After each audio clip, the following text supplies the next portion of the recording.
جزاک اللہ خیرا کثیرا ماشاء اللہ۔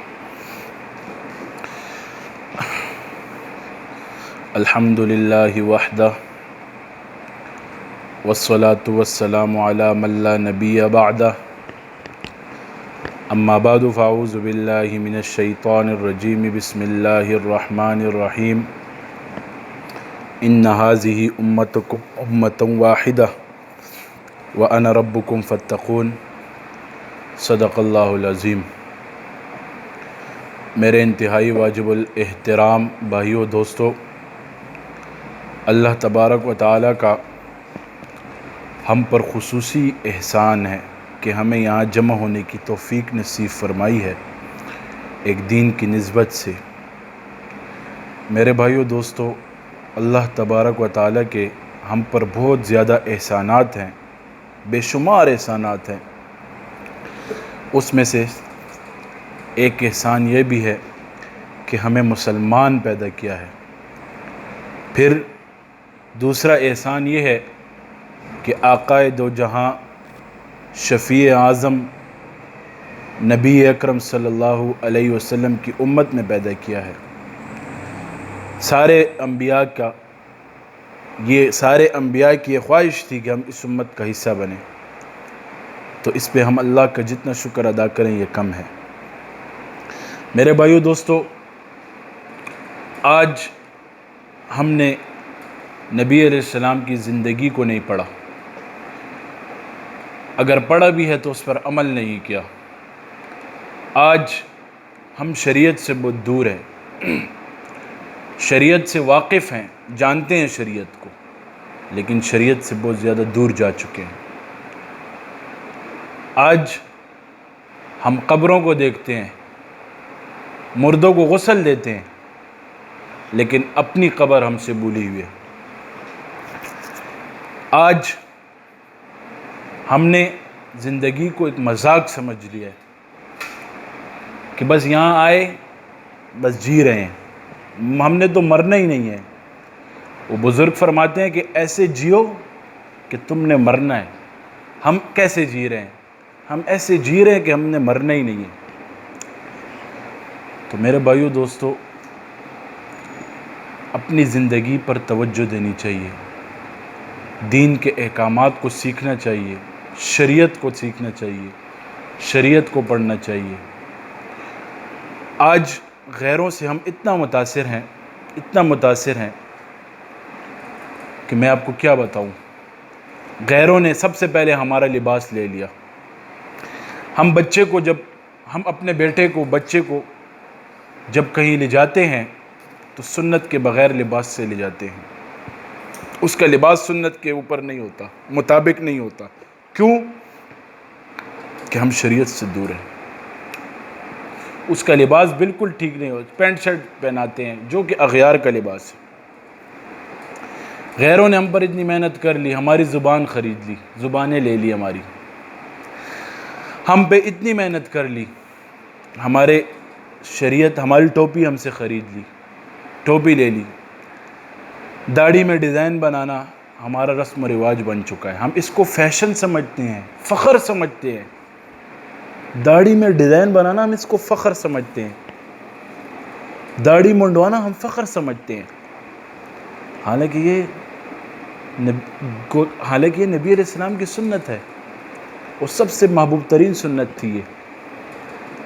آج ہم کہاں جا رہے ہیں؟ ہم نے کبھی سوچا ہے خود کو؟ آج ہم فرقہ واریت کی طرف توجہ دیتے ہیں۔ قرآن میں کیا ان هذه امتکم امۃ واحدہ، کہ ایک امت بنو۔ ہم آج امت بنے یا نہیں بنے؟ جوڑ ہم میں ہے یا نہیں ہے؟ آج ہم دین سے بہت دور ہو چکے ہیں، شریعت سے بہت دور ہو چکے ہیں، کفار سے ہم بہت متاثر ہیں۔ مولانا ابوالکلام آزاد رحمۃ اللہ علیہ، ان کا غیر مسلم کے ساتھ، انگریز کے ساتھ مناظرہ طے ہوا۔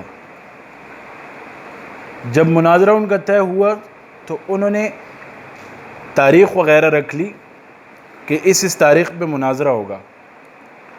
بیٹھ گئے مناظرے کے لیے، تو انگریز انہوں نے ایک ترجمان بٹھا لیا جو کہ مناظرے کی انگریزی میں وہ اس میں بول کے بات کرتا تھا، تو وہ انگریز سے ملا ہوا تھا۔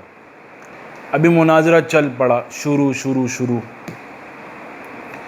جب مناظرہ شروع تو درمیان میں انگریز نے اس کی سائیڈ لی، انگریز کی یہ ترجمان نے انگریز کی سائیڈ لی، تو مولانا ابوالکلام آزاد رحمۃ اللہ علیہ نے فرمایا وہ ترجمان تم غلط کہہ رہے ہو، یہ بات ایسی نہیں ایسی ہے۔ تو ترجمان کانپ اٹھا۔ ترجمان نے کہا مولانا صاحب اگر آپ کو انگریزی آتی ہے تو آپ انگریزی میں بات کرو نا۔ مولانا ابوالکلام آزاد رحمۃ اللہ علیہ کے تاریخی الفاظ سنے، انہوں نے فرمایا اگر مجھے انگریزی آتی ہے، میں انگریزی میں بولوں گا تو میں تو اس کا غلام ہو جاؤں گا، میں اس کا غلام ہو جاؤں گا، لہٰذا ترجمان صاحب ٹھیک طریقے سے بات کرو۔ یہ ان کی سوچ تھی۔ مولانا ابوالکلام آزاد رحمۃ اللہ علیہ بہت بڑے عالم گزرے ہیں، ان کے شاگردوں کی برکت سے آج پاکستان آزاد ہوا ہے، اتنے بڑے فقیہ تھے۔ میرے بھائیو دوستو، اس بات کہنے کا مقصد یہ تھا کہ اللہ کو اور اس کے رسول کے طریقوں کو اپناؤ۔ کہتے کفار کبھی آپ کے دوست نہیں ہو سکتے، کفار کبھی آپ کے دوست نہیں ہو سکتے، وہ آپ کے ساتھ جیسے بھی ہو جائیں وہ آپ کے دوست کبھی نہیں ہو سکیں گے۔ وہ لوگ سنت کا مذاق اڑاتے ہیں اور ہم ان کے پیچھے چلتے ہیں، وہ لوگ شریعت کا مذاق اڑاتے ہیں، ہم ان کے پیچھے چلتے ہیں۔ آج ہم بھی کچھ ہیں یا نہیں؟ شریعت ہمارے پاس ہے، اللہ کے رسول صلی اللہ علیہ وسلم کے طریقے ہمارے پاس ہیں، آج ہم اس طریقے پہ عمل نہیں کرتے۔ میں آپ کو بتاتا ہوں، یہ انگریز لوگ جو ہیں، یہ کافر لوگ جو ہیں، یہ یہودی لوگ جو ہیں، یہ نبی علیہ السلام کی زندگی پڑھتے ہیں، اس زندگی پر عمل کرتے ہیں، صحابہ کی زندگی پڑھتے ہیں، اس زندگی پر یہ عمل کرتے ہیں، حضرت عمر رضی اللہ تعالیٰ عنہ کی زندگی پڑھتے ہیں، اس پر عمل کرتے ہیں یہ لوگ، حضرت صدیق اکبر کی زندگی پڑھتے ہیں، اس پر عمل کرتے ہیں لوگ۔ آج ہم کس چیز پر عمل کر رہے ہیں؟ آج وہ لوگ تو ہم سے سب کچھ کر رہے ہیں، ہمارا دین انہوں نے اٹھا لیا، ہم نے ان کے طریقوں پہ چلنا شروع ہو گئے، حالانکہ وہ دشمن ہے اسلام کی۔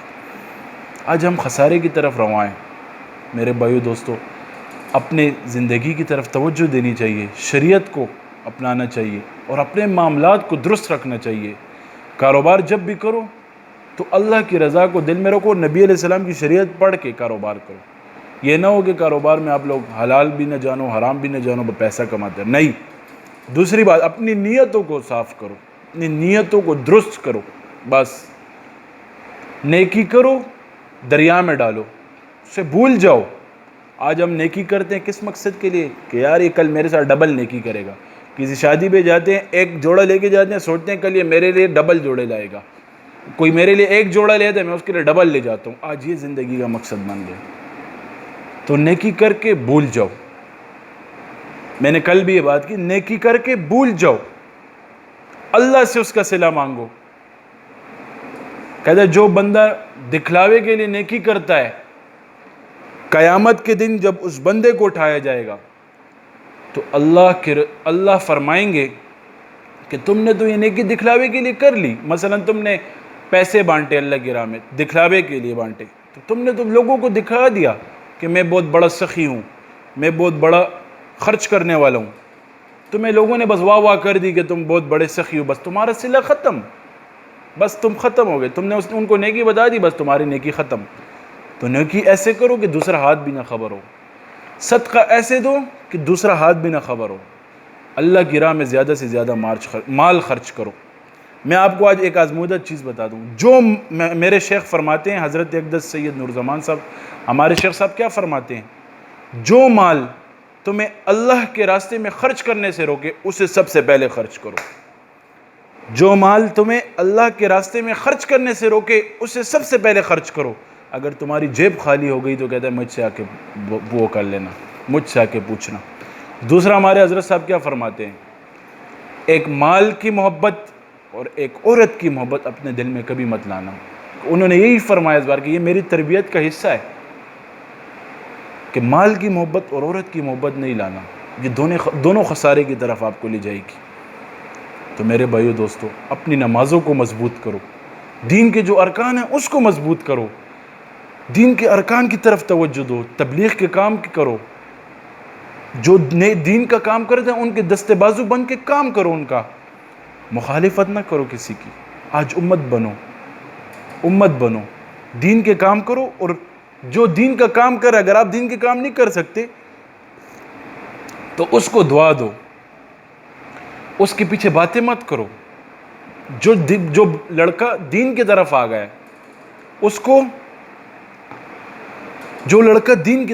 اس کو آپ اس کا حوصلہ بڑھاؤ۔ میری والدین سے ایک درخواست ہے، جو لڑکا دین کی طرف آتا ہے آپ اس کو ڈسہارٹ مت کرو، آپ اس کے دستے بازو بنو۔ یہ بچہ کل آپ کے لیے قیامت کے دن ذریعہ بنے گا۔ جب آپ قبر میں رکھ دیے جائیں گے، یہی لڑکا، یہی آپ کی اولاد آپ کے لیے ذریعہ بنے گی، نجات کا ذریعہ بنے گی۔ کہتے جو اولاد نیک ہوتی ہے، والدین جب اس کے فوت ہو جاتے ہیں، قبر میں رکھ دیے جاتے ہیں، تو وہ اولاد جب نیک اعمال کرتی ہے تو اس کو ثواب ملتا ہے اس میں۔ تو آج اپنی اولاد کو نیکی کی طرف توجہ کرو، نیکی کی طرف رجوع کرو، اس کی نیک کام کرنے پہ شروع ہو جائیں، ان کو دعا دو، ان کا حوصلہ بڑھاؤ، ان کو ڈسہارٹ نہ کرو۔ تو میرے بھائیو دوستو، اپنی زندگی پر توجہ دو، اپنے معاملات پر توجہ دو، اپنے کاروبار پر توجہ دو، اور شریعت کے مطابق کرو، حلال کو حلال جانو، حرام سے بچو۔